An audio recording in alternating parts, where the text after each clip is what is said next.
हुआ है। यह भक्तिमय काल्पनिक कथा आपकी श्रद्धा का प्रार्थी है। जैसा कि हम सभी जानते हैं, प्राचीन काल में माता ने महिषासुर का अंत कर इस संसार को पाप से मुक्त किया और दूसरी ओर इसी समय त्रेता युग में प्रभु श्री राम ने रावण का अंत कर हिंदू यानी सनातन धर्म के प्रतीक बने, जिसे हम नवरात्रा और दशहरा के नाम से भी जानते हैं। नवरात्रा के अंतिम दिन रावण का दहन कर संसार को यह बताते हैं कि बुराई कितनी भी ताकतवर क्यों न हो, अच्छाई के आगे हार ही जाती है। आइए एक बार फिर से हम उन्हीं कथाओं को याद करते हैं और अपने माता के चरण तथा श्री राम की भक्ति में खो जाते हैं।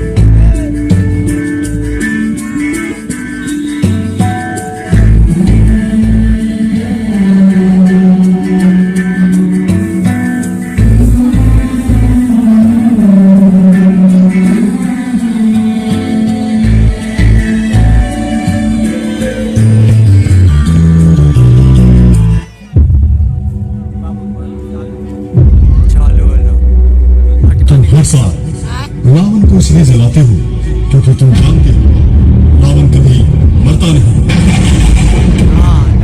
मैं हूँ रावण, रावण हूँ मैं, परम शिव भक्त रावण,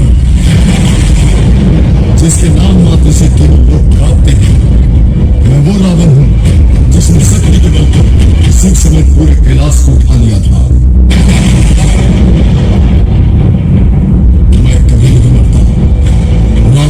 आज भी जीवित है, तुम्हारे अंदर छल और कपट बनकर, पाप बनकर, और जब तक मैं रावण जीवित हूं तुम्हारे अंदर रहूंगा। इस संसार में भक्ति और शांति आने नहीं दूंगा।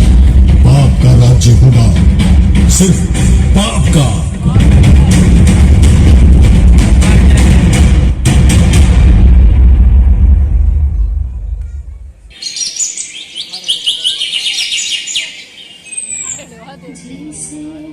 रोज आवे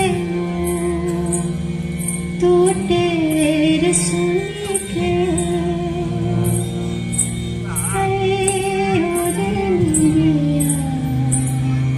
निदर से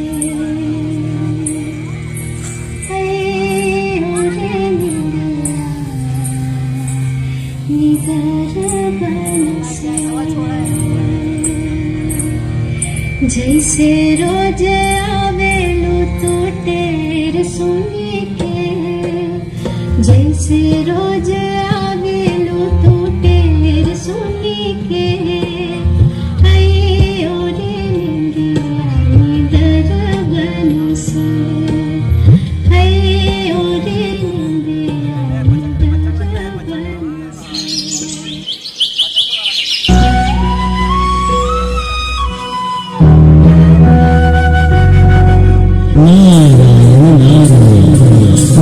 नारायण नारायण, कितना मनमोहक दृश्य है। अपने बच्चे को प्यार करती माता, अगर कहीं सुख है धरती पर तो माँ के चरण में है, और कहीं शांति है तो माँ की गोद में है। माँ की गोद में सर रखने के बाद मानो ऐसा प्रतीत होता है जैसे समय यहीं रुक जाए। नारायण नारायण नारायण नारायण।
चारों सत्य सुख और भक्ति का राज्य था।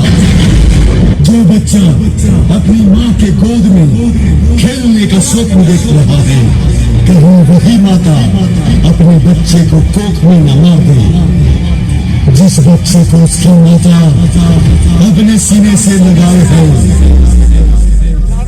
कहीं बुढ़ापे में वही बच्चा अपनी माँ के सीने पर लात न मार दे। हर किसी का दिन आता है, लेकिन पाप का युग आया है, कलयुग आया है, कलयुग।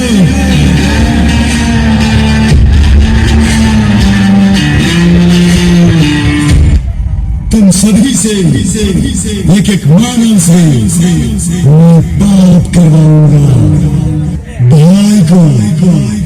भाई से लड़ाऊंगा, दुनिया को मतलबी बनाऊंगा। तुम्हारे ही हाथों तुम्हारी सुंदर दुनिया को पाप की नगरी बनाऊंगा।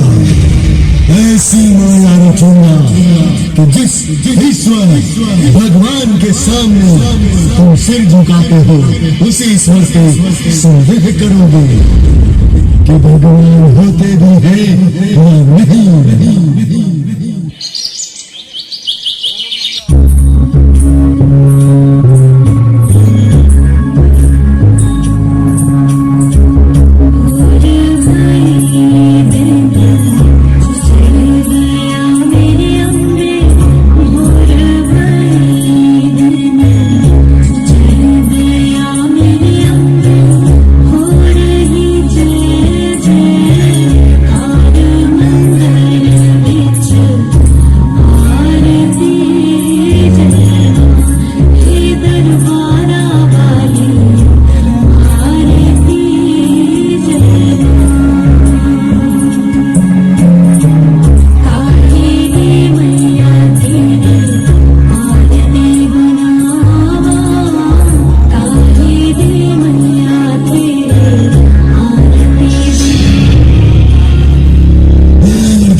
जिसकी तुम पूजा करने जा रही हो, वो एक पत्थर की मूर्ति है, भगवान नहीं।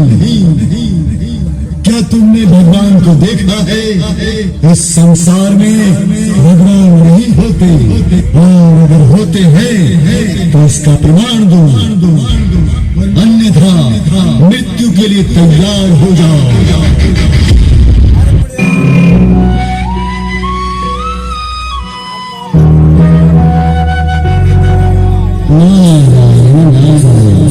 नारायण नारायण, हे प्रभु, हे नारायण। जिस संसार को आपने गीता का ज्ञान दिया, पापियों से मुक्त किया, जिस संसार के कण कण में 33 कोटि देवी देवता वास करते हैं, आज उसी संसार में ईश्वर पर प्रमाण मांगा जा रहा है। अब तो समय आ गया है प्रभु आपके प्रकट होने का। इस चिंता का निवारण करें प्रभु। प्रकट हो प्रभु, प्रकट हो। नारायण नारायण।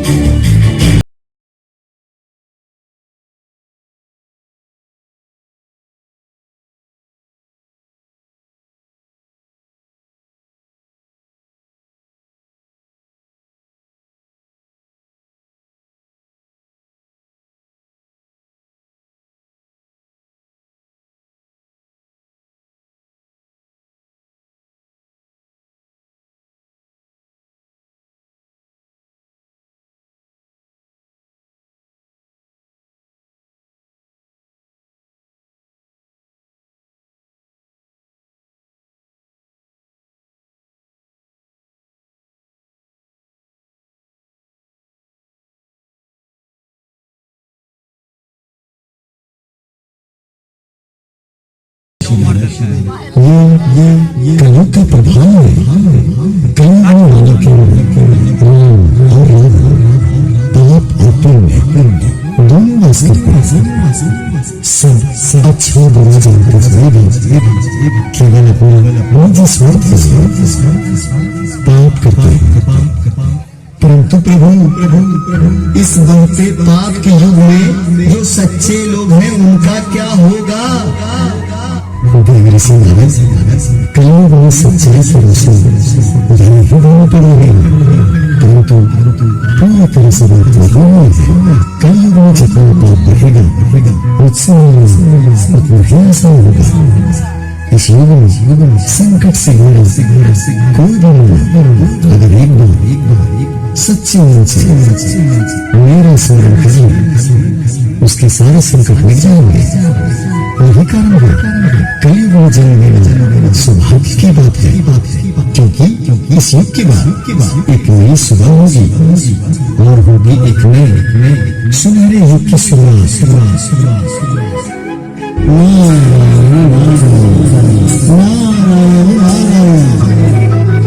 नारायण नारायण हे प्रभु आपकी लीला आप ही जाने प्रभु।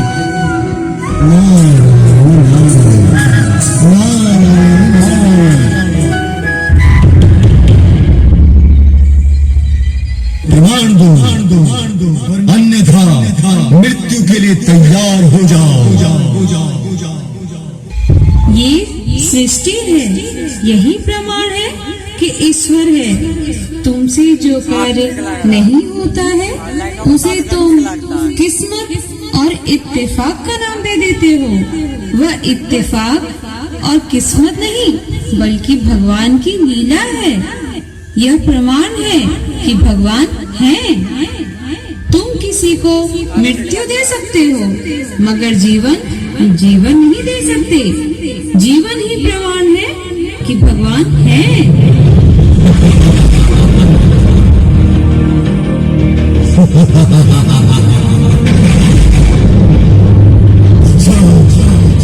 अच्छा तो मैं तुझे अभी मृत्यु देता हूँ, देखता हूँ तुझे बचाने कौन से भगवान आते हैं,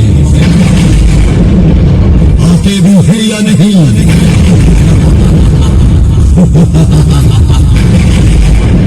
प्रकट हो माँ, प्रकट हो, मेरी इस दुष्ट से रक्षा करे माँ, मेरी रक्षा करे। हे माँ प्रकट हो माँ, प्रकट हो माँ, प्रकट हो।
बच्चों का हाथ कभी नहीं छोड़ती, चाहे वो सतयुग हो या कलयुग। मेरे रहते इस संसार में मेरे बच्चों को कोई भी कष्ट नहीं पहुंचा सकता। तू मेरे बच्चों को मेरा स्मरण करने पर मृत्यु दे रहा था ना? ये दे, अब मैं देती हूँ तुझे मृत्यु। बच मेरे वार से।